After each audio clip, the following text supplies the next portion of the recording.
Hello guys, मेरा नाम है आदित्य पांडे और आज हम लोग देखेंगे क्लास 8 एनसीईआरटी साइंस बुक का चैप्टर 11 फोर्स एंड प्रेशर। तो गाइस, इस वीडियो में हम लोग इसी चैप्टर को देखने वाले हैं। तो चलिए वीडियो से शुरू करते हैं। तो पहली लाइन में बताता है कि in class 7 you have learn how objects move. Class 7 में हमने देखा होगा कि कैसे एक ऑब्जेक्ट मूव करता है। Do you recall how we can decide whether an object is moving faster than the other. क्या आप ऐसे रिकॉल कर सकते हैं या फिर आप बता सकते हैं कि कौन सा ऑब्जेक्ट तेज चल रहा है या फिर कौन सा ऑब्जेक्ट स्लो चल रहा है। What does the distance move by an object until time indicate.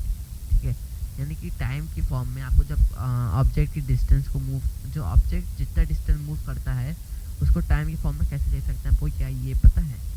You also know that a moving object like a ball rolling on the ground slows down. आपको ये भी पता है कि मतलब एक बॉल को आपने पुश किया है तो बॉल जा रही है और एक स्पॉट पे आके वो स्लो हो जाएगी। ठीक है, समटाइम्स इट में change its direction of motion. कभी कभार बॉल अपना डायरेक्शन भी चेंज कर लेगी मोशन का, मतलब अपने डायरेक्शन भी चेंज कर लिया होगी, मतलब धीरे धीरे जा रही है फिर अपना डायरेक्शन चेंज कर ली। It is also possible that the ball में also slow down and also change its direction. ये पॉसिबल ये भी है कि जो है आपकी जो बॉल है वो उसकी स्पीड धीमी हो जाए और अपने डायरेक्शन बदल ले। Did you ever wonder what makes an object to slow down or go faster or change it direction of motion.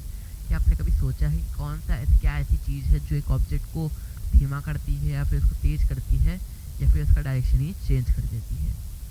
चलिए हम लोग एक बार देखते हैं कुछ एवरीडे एक्सपीरियंसेस से कि इसमें दिया है क्या ऐसी चीज़ होती है जिसकी वजह से बॉल मूव करती है।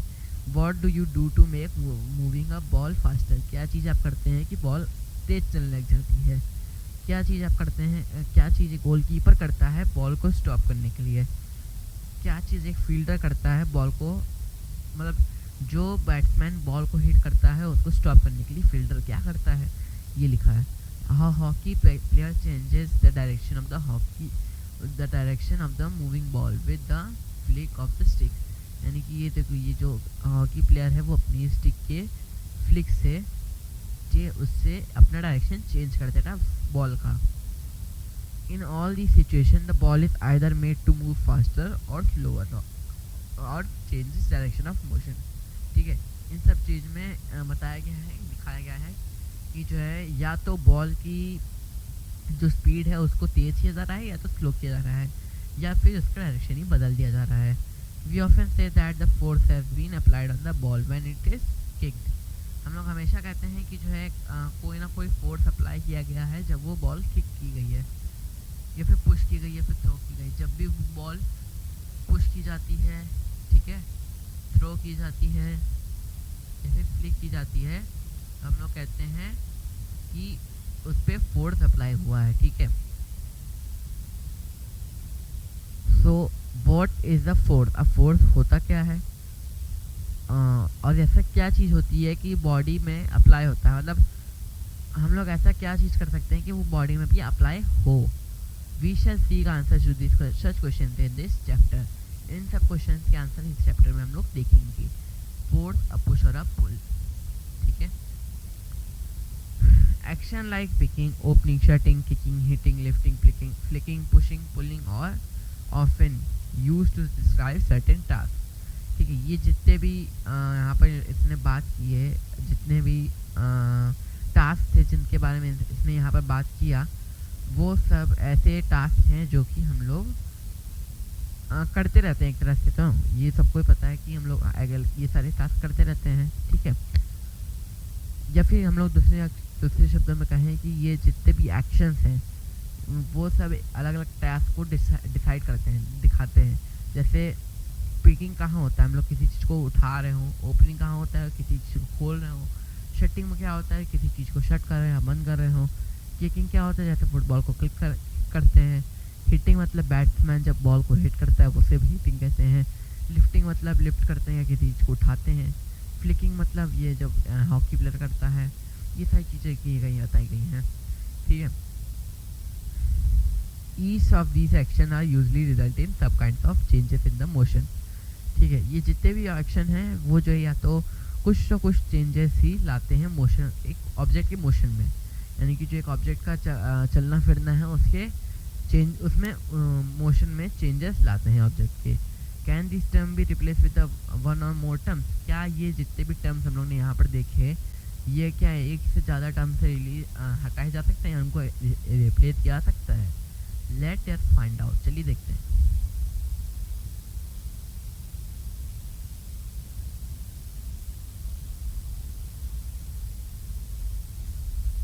तो यहाँ पर हम लोग एक टेबल दी है, टेबल 11.1। अब इसमें क्या दिया है, आइडेंटिफाई एक्शन एज पुश और पुल।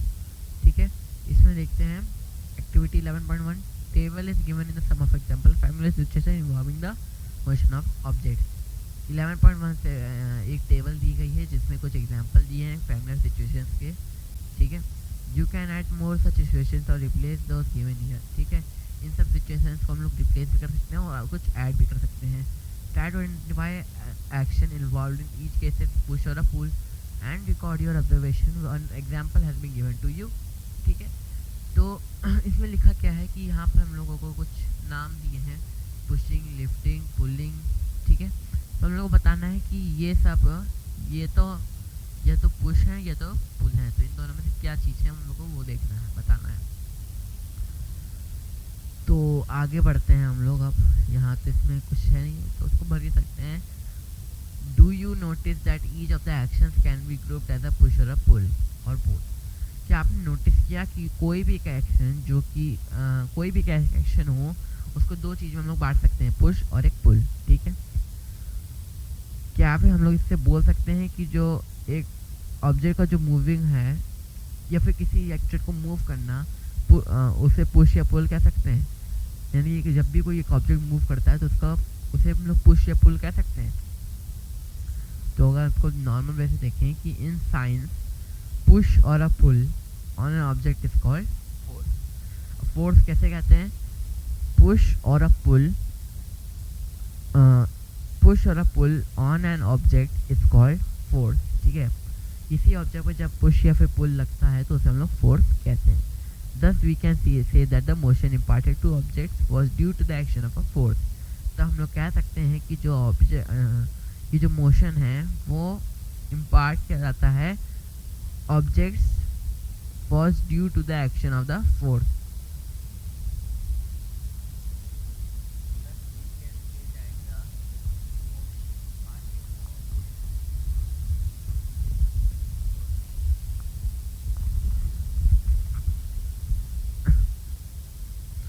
मतलब क्या हुआ, इसका मतलब ये है कि जो है अगर हम लोग किसी ऑब्जेक्ट का एक्शन देखते हैं, यानी कि कोई भी ऑब्जेक्ट मूव कर रहा है तो उसको हम लोग कह सकते हैं कि वो फोर्स की वजह से ही मूव कर रहा है। ठीक है, when does the force come into play, when does the force come into play, let us find out। कब जो है फोर्स प्ले में आता है या फिर कब जो है फोर्स को हम लोग देख सकते हैं। ठीक है, force are due to an interaction. अब जो फोर्स होता है वो किसकी वजह से होता है, एक इंट्रैक्शन की वजह से होता है। Suppose a man standing behind a stationary car, एक खड़ी हुई कार के पीछे एक मैन खड़ा हुआ है। Will the car move due to the presence. ठीक है, क्या जो कार है वो उसके प्रेजेंस से मूव करेगी। Suppose the man now begins to push the car. अब देखिए मैन उस कार को पुश करना शुरू करता है। That he applied the force on it. इसका मतलब ये है कि वो अपना फोर्स अप्लाई कर रहा है कार पे। The car may begin to move in the direction of the applied force. जिस डायरेक्शन में फोर्स अप्लाई किया जा रहा है उस डायरेक्शन में कार मूव करना शुरू हो जाएगी। ठीक है, note that the man has to push the car to make it move. आपको ये ध्यान रखना है कि कार को मूव करने के लिए मैन उसको पुश कर रहा है। फिगर 11.3, फिगर 11.3 में क्या दिया है, हु इज पुशिंग हूम। ठीक है, इसमें एक लड़की है एक लड़की है, तो दो लड़कियाँ एक दूसरे को पुश करनी है, यानी कि कोई फोर्स नहीं बनता है, बीच में न्यूट्रल है हर चीज़। इसमें ये अपने को पुश कर रही है और यहाँ पर अपने आप को पुश किया, सॉरी यहाँ पुलिंग है, सॉरी यहाँ वो पुशिंग है। Car is being pushed by a man. ठीक है, यहाँ पर एक मैन उसको कार को पुश कर रहा है। Can you decide who is pulling and who is pushing in these cases. In cases में आपको बता सकते हो कि कौन क्या कर रहा है, कौन पुश कर रहा है कौन पुल कर रहा है। इसमें हु इज़ पुलिंग हूम, तो इसमें कौन किसी को पुल कर रहा है। इसके हिसाब से देखें तो ये इसको पुल कर रही है, ठीक है, ये इसको पुल कर रही है, ये इसको पुल कर रही है, मतलब दोनों एक दूसरे को पुल कर रहे हैं और ये बीच में न्यूट्रल हो जाएगा। ये भी दोनों एक दूसरे को पुल कर रहे हैं और ये दोनों दूसरे को पुश कर रहे हैं, ठीक है। In figure 11.3a, both the girls appear to push each other while two pair of girls in 11.3b are trying to pull each other. 11.3 के पार्ट ए में हम लोग देखें तो एक दूसरे को ये दोनों पुश कर रहे हैं, लेकिन पार्ट बी में देखें तो एक दूसरे को पुल कर रहे हैं, ठीक है। Similarly, the cow and the man in 11.3c appear to pull each other, ठीक है। इस वाले क्वेश्चन में हम लोग देखें तो यहाँ पर ये जो काऊ है, ठीक है, ये मैन को पुल कर रही है और मैन इसको पुल करने की कोशिश कर रहा है। The girls in the two situations shown here are applying force, ठीक है।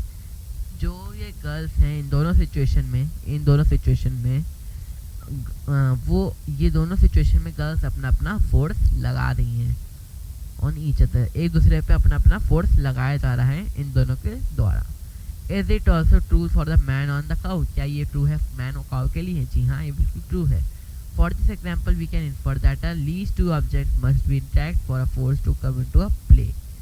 ये इसका एग्जाम्पल हम लोग ये दे सकते हैं कि जो है लीस्ट टू ऑब्जेक्ट्स, यानी कि लीस्ट मतलब एकदम सबसे कम दो ऑब्जेक्ट एक साथ इंटरेक्ट करते हैं फोर्स को लाने के लिए, ठीक है, फोर्स बनाने के लिए, फिर फोर्स को लाने के लिए लीस्ट टू ऑब्जेक्ट्स, ठीक है, एकदम दोनों ऑब्जेक्ट्स एक दूसरे के साथ इंटरेक्ट करते हैं फोर्स को बनाने के लिए या फिर उसको प्ले में लाने के लिए, ठीक है। Thus an interaction of one object with the another object results in a force between the two objects, यानी कि इंटरेक्शन किस चीज़ों का, एक इंटरेक्शन ऑफ वन ऑब्जेक्ट, यानी कि एक ऑब्जेक्ट, जैसे इसमें एक ऑब्जेक्ट कौन है, लड़का है, यानी कि जो आदमी है वो एक ऑब्जेक्ट है और एक काउ ऑब्जेक्ट है, तो दोनों एक दूसरे को पुल कर रहे हैं, तो उसमें बीच में फोर्स बन रहा है। Exploring the force, of force को एक्सप्लोर करते हैं, चलिए थोड़ा बहुत क्या होता है फोर्स असल में। Let us learn more about forces, चलिए हम लोग आगे भी उनके बारे में, फोर्स के बारे में पढ़ते हैं। Have you ever seen such game of tug of wars? In this game two teams pull at the rope opposite direction, दो डायरेक्शन पे दो टीमें रहती हैं और दोनों एक रोप खींचती हैं, जिसकी साइड रोप चले जाएगी वो जीत जाएगा, ऐसा होता है इसमें, ठीक है। Members of both the teams try to pull the rope in their direction, अपने अपने डायरेक्शन में रोप को पुल करने की कोशिश की जाती है टीम मेंबर्स के द्वारा। Sometimes the rope simply does not move, कभी कभार रोप नहीं कर पाती है, ठीक है, क्योंकि जो है दोनों साइड से फोर्स लग रहा है। Is it not similar to the situation shown in the figure 11.3b? इस फिगर से वो जो टग ऑफ वॉर वाली सिचुएशन है वो सेम नहीं है, आपको लगती नहीं है? तो जी हाँ, बिल्कुल लगती है, दोनों की दोनों सिचुएशन सेम ही है। The team that pulls harder applies a large force finally wins the game. जो ज़्यादा हार्ड या फिर बहुत बड़ा फोर्स लगा देगा, ज़्यादा फोर्स लगा देगा, वो टीम जीत जाएगी, यानी कि जिसके साइड में रोप चली गई वो जीत जाएगी। अगर उसके साइड जा रही है रोप, यानी कि उसने ज़्यादा फोर्स लगाया था तो अपोजिट टीम से। चूज अ हैवी, अब इसमें हम एक्टिविटी 11.2 पढ़ते हैं। Choose a heavy object like a table और अ बॉक्स, एक टेबल या फिर कोई बॉक्स आप ले लीजिए, which you can move only by pushing और पुशिंग हार्ड, जिसको आप बहुत ही हार्ड पुश करेंगे तभी वो मूव करे, ऐसा कोई ऑब्जेक्ट लीजिए। Try to push it all by yourself, पहले तो आप अकेले करिए उसको push. Can you move it, क्या आप उसको मूव कर पाए? नाउ आस्क योर फ्रेंड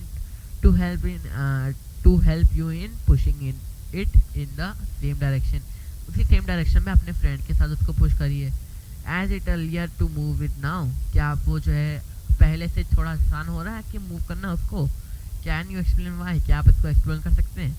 क्योंकि जो दोनों का जो बॉक्स को मूव करने का फोर्स था वो दोनों में डिवाइड हो गया, यानी कि आधा फोर्स वो लगा रहा है, आधा फोर्स ये लगा रहा है, इसलिए। नहीं तो अकेले करोगे तो अकेले में नहीं कर पाएंगे, क्योंकि अकेले में आपका अकेले का फोर्स लग रहा है, मतलब सिंगल फोर्स लग रहा है, डिवाइड नहीं हुआ है, और इतना भारी बॉक्स कैसे मूव कर पाएगा कोई भी इंसान? Next push the same objects but ask your friend to push it from the opposite side. ठीक है, उसी सेम ऑब्जेक्ट को आप पुश करो, लेकिन अपने फ्रेंड से बोलो कि वो अपोजिट साइड से करे आपके। ठीक है, जैसे ये आप हो और वो आपका फ्रेंड है, तो यहाँ से आप पुश करो, वहाँ से आपका फ्रेंड पुश करेगा। डज द ऑब्जेक्ट मूव, क्या अब ऑब्जेक्ट मूव किया? If it does note the direction in which it moves. अगर ये मूव करा तो आप नोट करो कि किस डायरेक्शन में मूव करा। जिस डायरेक्शन में मूव करेगा, यानी कि जैसे सपोज ये जो बॉक्स है वो इस साइड में गया, यानी कि आपके फ्रेंड वाले साइड में गया, तो फिर आपका फोर्स ज़्यादा लग रहा है। अगर ये वाला बॉक्स आपके साइड में आया, यानी कि आपके फ्रेंड का फोर्स ज़्यादा है। Can you guess which one of you is applying a larger force? क्या आप बता सकते हैं कि कौन सबसे ज़्यादा फोर्स लगा रहा है? Two friends pushing a heavy load in the same direction in opposite direction. ठीक है, तो ये कमेंट करके बताना कि कौन से है ज़्यादा फोर्स लगा रहा है। ठीक है, और फोर्स को हम लोग दूसरा कह सकते हैं जोर। The rope may not move if two teams pull at the equal force. एक इक्वल फोर्स में अगर कोई टीम जो है पुश करेगी तो रोप नहीं मूव कर रहेगी, वो सिंपल एक जगह पे स्टिल रहेगी, क्योंकि जिसमें फोर्स अप्लाई हो रहा है दोनों साइड से, वो भी equal force. What do this example suggest about the nature of the force? Force के नेचर के बारे में आप इन सब एग्जाम्पल से आप क्या पता कर सकते हो? Force applied on an object in the same direction add to one another. इससे हम लोग ये पता चलता है कि फोर्स किसी भी ऑब्जेक्ट पे जब फोर्स लगता है एक सेम डायरेक्शन से, ठीक है, एक ही डायरेक्शन से अगर फोर्स लगता है, तो मतलब फोर्स एक ही डायरेक्शन से अगर लगेगा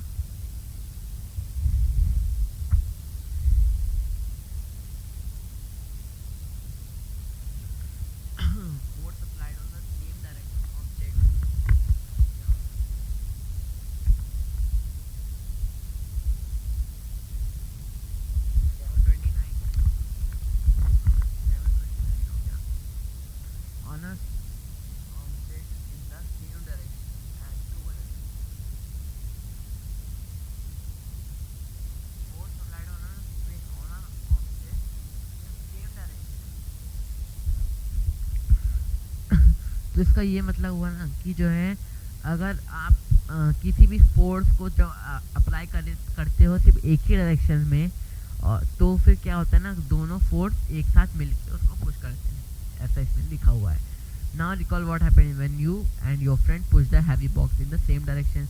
आपको याद करना होगा कि आपके जो फ्रेंड की जो एक्टिविटी थी ऊपर ये वाली, तो आपको इस एक्टिविटी को रिकॉल करना होगा। ठीक है, if two forces act in the opposite direction of an object, the net force acting of the distance between the two forces। आपको समझ में आया? मुझे पता है इसमें लिखा क्या है कि दो फोर्सेस जब एक्ट करते हैं एक अपोजिट डायरेक्शन से, ठीक है, जैसे आपके फ्रेंड ने किया था अपोजिट डायरेक्शन से एक बार, तो अपोजिट डायरेक्शन से जब एक्ट करते हैं दो फोर्स, तब क्या होता है, जो नेट फोर्स होता है, यानी कि जो ये जो फोर्स होता है वो, यानी कि दोनों के फोर्स के डिफरेंस कर दो, उतना फोर्स आपका लगता है उस समय। ठीक है, यानी कि जो नेट फोर्स है, यानी कि जो आपका मेन फोर्स था, अगर आप दोनों मूव करोगे, जो मेन फोर्स रहेगा, नेट फोर्स रहेगा, उसको और आपके दोनों का डिफरेंस लगा कर दो, तो फिर आपका टू फोर्सेस निकल आएंगे। तो आपकी अभी तो नहीं शायद में आएगा, मैं बताता हूँ थोड़ा सा डिटेल में कि क्या इसका मतलब हुआ।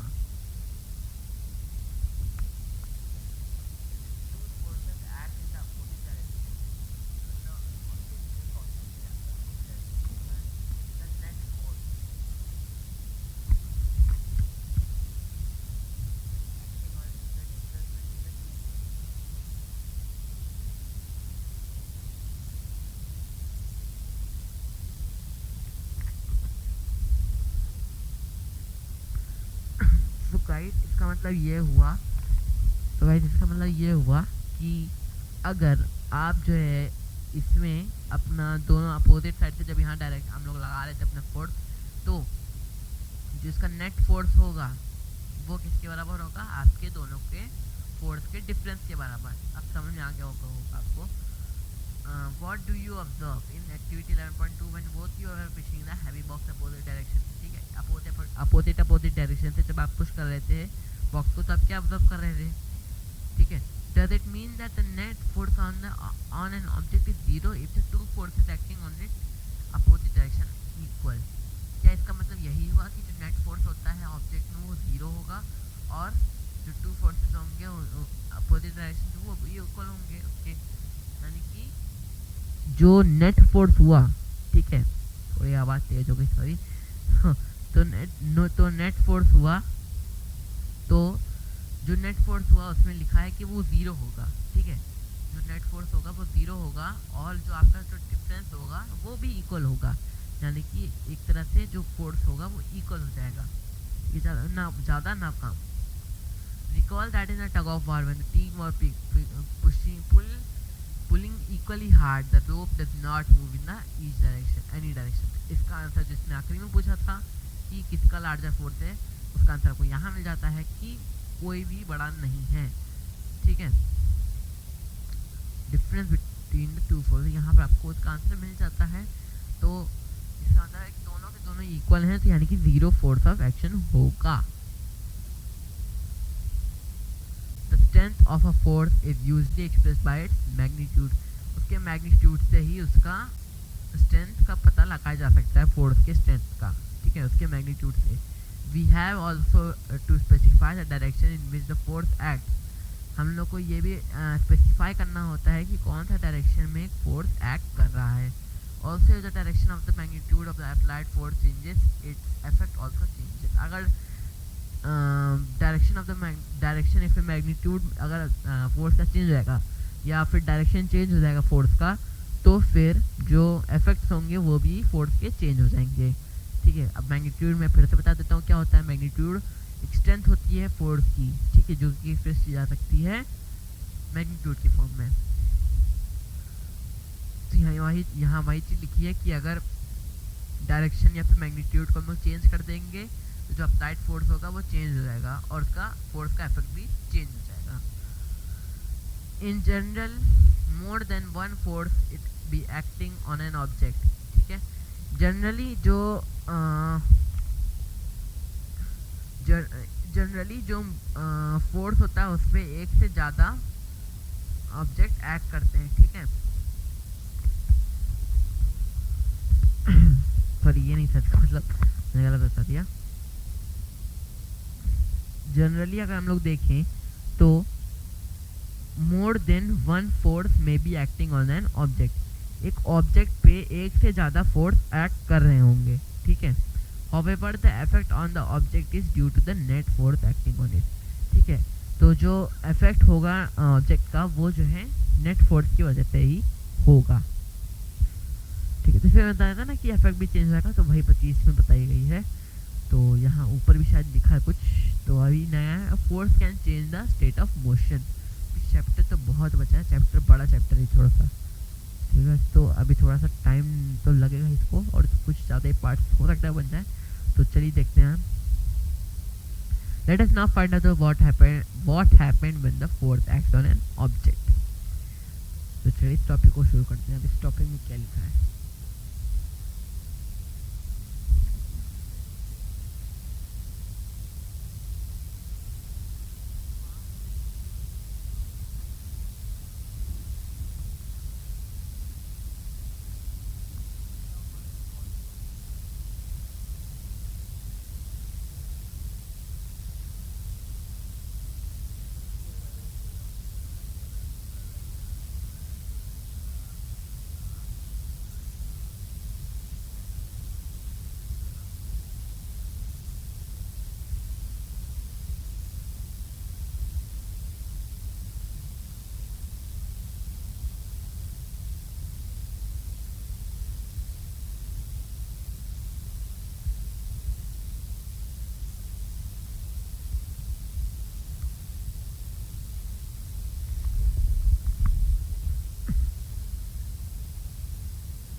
सो गाइस, अब हम लोग देखते हैं आगे का।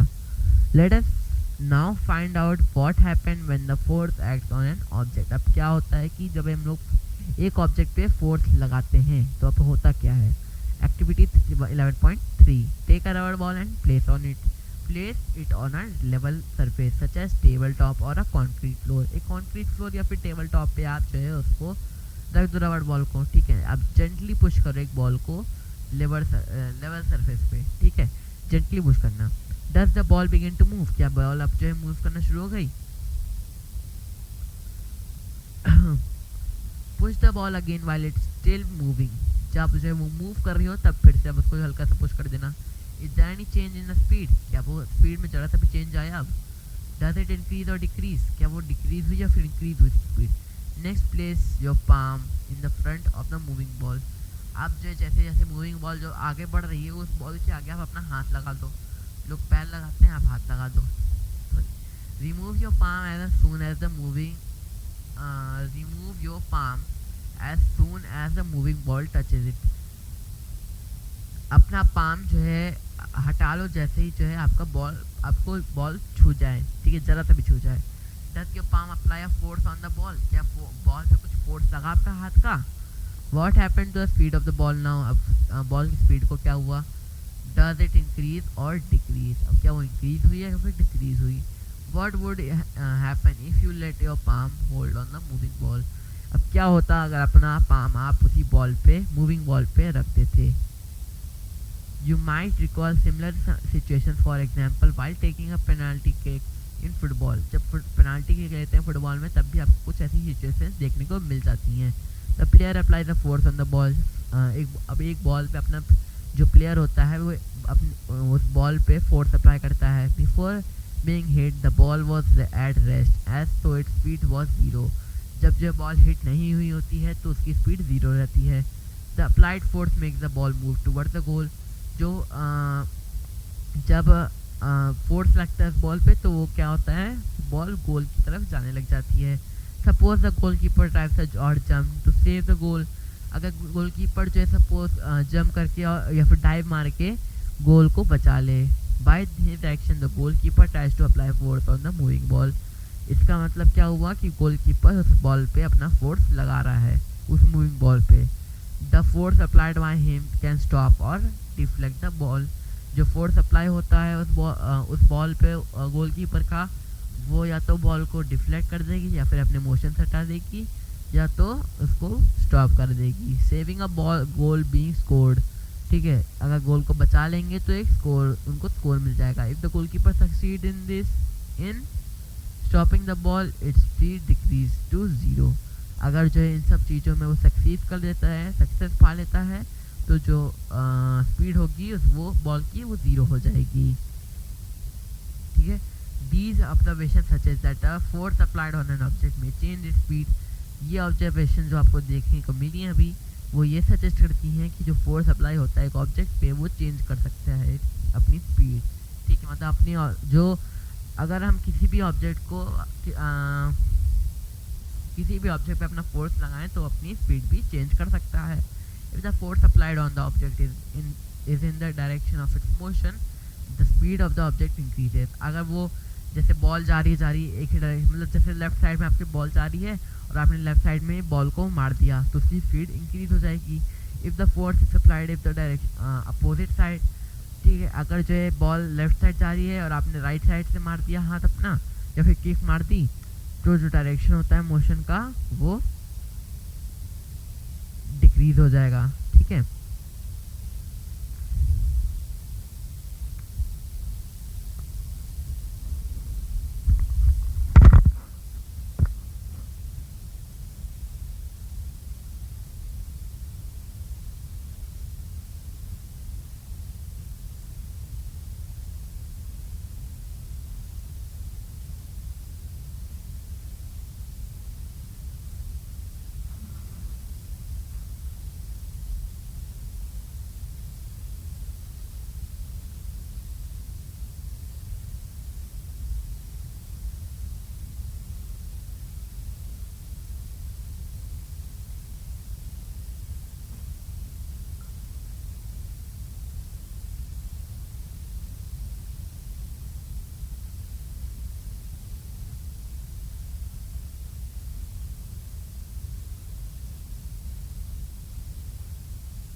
तो गाइस आगे देखते हैं हम लोग अब। तो यहाँ से पहली the curious to know whether the application of the force can only change the speed of the object. पहली इस बात को लेकर क्यूरियस है कि जो कोई भी ऑब्जेक्ट एप्लीकेशन किसी भी या फिर जो एप्लीकेशन होता है फोर्स का वो जो चेंज कर सकता है अपनी स्पीड किसी भी ऑब्जेक्ट की। ठीक है, इस बात को मतलब फिर से बोलो तो कि पहले इस बात को क्यूरियस लेके कि कोई भी एप्लीकेशन या फिर कोई भी ऑब्जेक्ट अपना उसके फोर्स की वजह से उसका जो फोर्स होगा वो उसके स्पीड को चेंज कर सकता है। Late us find out. मतलब फोर्स से उसकी स्पीड को ही चेंज कर सकता है और कुछ नहीं कर सकता, उसको देखना है। Take a ball and place it on a level. ठीक है, उसी तरह से आपको करना है एक लेवल पे आपको बॉल को रख देना है। Surface as you doing actually 11.3 make the ball move by giving it a push. एक पुश देके उस बॉल को मूव करो। Now place the ruler from your geometry box in its path shown 11.8। Its in doing so you put apply a force on the ball moving ball पे अपना force लगाओगे ये सब चीज़ें करने के लिए। Does the ball continue to move in the same direction after it strikes the ruler. उस रूलर को स्ट्राइक करने के बाद भी क्या बॉल एक ही डायरेक्शन में मूव कर रही है। Repeat the activity and try to obstruct the moving ball by placing the ruler such that it makes different angles of its path to its path। different angles बना लेगी ball अगर आप ruler को तरह की जगह से रखोगे। in each case the note that observation about the direction of moving of the ball after strike the ruler। एक ईच केस में आपको ये नोट करना होगा observation about the direction of motion of the ball after it strike the ruler. उस ruler को strike करने के बाद उसके मोशन को आपको बहुत ध्यान देना होगा। ठीक है, let us consider some more examples in the game of volleyball। player often push the ball to their teammates to make a winning move। ये winning move बनाने के लिए जो प्लेयर होता है वो बॉल को पुश करता है। sometimes the ball is returned to the other side of the court but by pushing or smashing it। उसको मार के या फिर उसको पुश करके या फिर उसको स्मैश करके बॉल को दूसरे साइड कोर्ट के ले जाया जाता है कोर्ट की दूसरी साइड। क्रिकेट में क्या होता है, एक बैट्समैन प्ले करता है। ठीक है, बैट्समैन खेलता है, वो लड़का या लड़की जो है शॉट करते हैं कुछ फोर्स लगा के बॉल पे। ठीक है, विद द बैट की मदद से कुछ फोर्स लगाते हैं बॉल पे। Is there any change in the direction of motion of the ball in these cases. इन सब केसेस में क्या बॉल के मोशन में कुछ चेंज आया। In all these examples speed and the direction of the moving ball changes due to the application of the force. उस force के एप्लीकेशन की फोर्स का पे की वजह से जो मूविंग बॉल होते हैं उसका डायरेक्शन सब चेंज हो जाता है। Can you give few more examples of this kind. इन सब काइंडों का ही एक और एग्जांपल आप दे सकते हो, कुछ और एग्जांपल दे सकते हो। A change in either speed of an object or its direction of a motion or both is described as a change in the state of the motion। ये बहुत ही ज़्यादा इंपॉर्टेंट है, इसको टिक कर लीजिएगा। ठीक है, a change in either the speed of an object। ये किसी भी ऑब्जेक्ट की स्पीड पे चेंज या फिर उसकी डायरेक्शन ऑफ मोशन पे चेंज या फिर दोनों पे ही जो चेंज होता है उसे हम लोग कहते हैं change of its state of motion. दस अ फोर्स में bring a change in the state of motion of an object. ठीक है,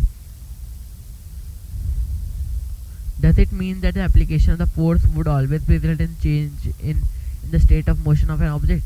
क्या इसका मतलब यही हुआ कि हमेशा से जो फोर्स होता है वो रिजल्ट करता है in change of the state of motion of the object. Let us find out. It is a common experience that many a time application of force does not result in a change in the state of motion। ये common experience है कि जो बहुत मतलब हर बार कोई ना कोई application होता है जो कि जिसमें रिजल्ट नहीं होता है, मतलब उसमें फोर्स कोई रिजल्ट नहीं लाता है। ठीक है, उसके मोशन में कोई रिजल्ट नहीं लाता है। For example heavy box may not move at the all even if you apply the maximum force. ठीक है, मैक्सिमम फोर्स लगाने में भी वो उसका कुछ भी नहीं होगा, वो हिलेगा ही नहीं पहली बात तो। कोई हैवी बॉक्स की बात कर रहे हैं यहाँ पे। Again no effect of the force is observe when you try to push a wall, wall को पुश करने पे कुछ नहीं होगा, ठीक है। तो आज के लिए बस इतना ही रखते हैं इस पार्ट के लिए। बाकी ये फिर एक सेकेंड, अभी ज़्यादा कुछ नहीं बचा है। हम लोग क्या करते हैं, कॉन्टैक्ट फोर्स को अगले पार्ट से करेंगे, लेकिन इतना पार्ट अभी कंप्लीट कर लेते हैं इस पार्ट को भी। Force can change the shape of object. Activity 11.5 some situations has been given in the column 1 and table 11.2 on the page 134, in which the object cannot free to move. Column 2 of the table suggests that manner in which the force can be applied on the each object, while column 3 shown a diagram of the action. इसमें लिखा है कि इन कुछ situations में आपको देखने को मिलेगा कि कॉलम 1 ऑफ टेबल 11.2 की जो टेबल 1 है, ठीक है, इसमें मतलब उसी के बारे में लिखा, तो ये थोड़ा सा आपको पढ़ना पड़ेगा बाद में, तो अभी तो नहीं पढ़ेंगे, लेकिन हम लोग ये पढ़ लेते हैं अभी। State of motion. The state of motion of an object is described as by moving of its speed and the direction of the motion. जो किसी भी स्टेट ऑफ मोशन किसे कहते हैं कि किसी भी ऑब्जेक्ट के स्पीड को या फिर उसके डायरेक्शन ऑफ द मोशन को हम लोग इसका स्टेट ऑफ द मोशन कहते हैं, ठीक है। State of rest is consider to be the state of zero speed, यानी कि बाकी जितनी चीज़ें होती हैं उन्हें हम लोग कहते हैं state of zero speed. An object may be at rest or in motion, both are in its states of motion. या तो एक ऑब्जेक्ट एक रेस्ट पोजीशन पे होगा या तो मोशन में होगा, ठीक है, दोनों में से एक चीज़ में होगा। तो हम लोग अब आगे देखते हैं। What do you conclude from the observation noted इन 11.2, ठीक है। What happened when you apply a force on an inhalated balloon by pressing it between your palms, ठीक है। क्या होता है जब आप कंक्लूड करते हैं ऑब्जर्वेशन को 11.2 में, तो ये सब 11.2 का ही है, ठीक है। तो पहले हम लोग 11.2 ही पढ़ेंगे तभी होगा, तो इस पार्ट को हम लोग अगले पार्ट में कवर कर सकेंगे। तो अच्छा लगा, कल लाइक करिएगा, चैनल को सब्सक्राइब करिएगा और मैं आपको मिलता हूँ अगले पार्ट में। Thanks for watching.